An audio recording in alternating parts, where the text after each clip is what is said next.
भाजपची नवी राष्ट्रीय राज्य कार्यकारिणी आता जाहीर झाली आहे। वसुंधरा राजे, राम माधव, भारती पवार हे यांची राष्ट्रीय उपाध्यक्षपदी घोषणा करण्यात आली आहे।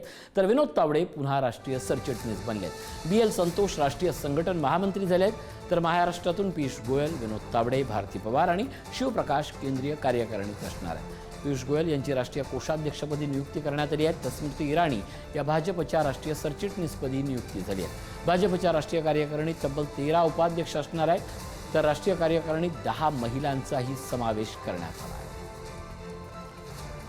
या राष्ट्रीय कार्यकारिणीत महाराष्ट्रातून कोणाची नियुक्ती झाली आहे पाहूया। विनोद तावडे राष्ट्रीय सरचिटणीस असतील, शिवप्रकाश सह सरचिटणीस असतील, पीयूष गोयल राष्ट्रीय कोषाध्यक्ष, तर भारती पवार या राष्ट्रीय उपाध्यक्ष म्हणून त्यांची निवड झाली आहे।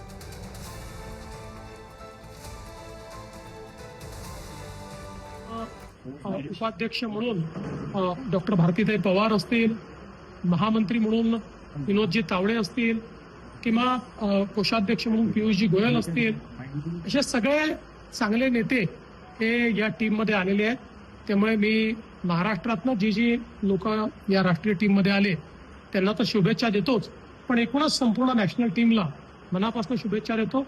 मला विश्वास आहे की ही टीम अतिशय चांगल्या पद्धतीनं काम करेल आणि देशभरामध्ये भारतीय जनता पक्षाचं संघटन वाढवण्याचं काम करेल, सरकारला संघटनेशी जोडण्याचं काम करेल।